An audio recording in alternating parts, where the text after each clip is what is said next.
ಕಾಲಘಟ್ಟ.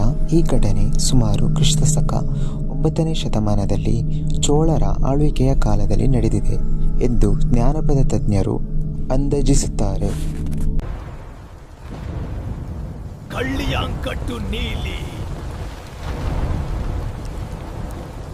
ವರ್ಷಗಳ ಹಿಂದೆ ಕಾವೇರಿ ಪಟ್ಟಣಂ ಮತ್ತು ಪಾಲಕ್ಕಾಡ್ ಹತ್ತಿರ ಪ್ರದೇಶದಲ್ಲಿ ಆಲಿ ಅಂತ ಒಂದು ಸುಂದರವಾದ ಹುಡುಗಿ ಇರುತ್ತಾಳೆ.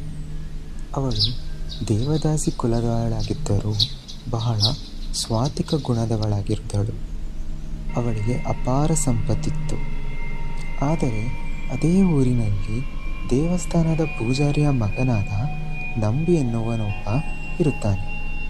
ಅವನು ಅವಳ ಸೌಂದರ್ಯ ಮತ್ತು ಸಂಪತ್ತಿಗೆ ಮರಳಾಗಿದ್ದಾನೆ. ನಂಬಿ ಆಲಿಯನ್ನು ಎಲ್ಲರ ಸಂಬಂಧಗಳ ಮೂಲಕ ಮದುವೆ ಸಹ ಆಗುತ್ತಾನೆ. ನಂತರ ಆಲಿ ಗರ್ಭಿಣಿಯಾದಳು. ತುಂಬ ದಿನ ಆದಮೇಲೆ ನಂಬಿ ಆಲಿಯನ್ನು ನನ್ನ ಊರಿಗೆ ಕರೆದುಕೊಂಡು ಹೋಗುತ್ತೇನೆ ಎಂದು ಹೇಳಿ ಕಲ್ಯಾಣ್ ಕಟ್ಟು ಎಂಬ ಕಾಡಿನ ಮಧ್ಯೆ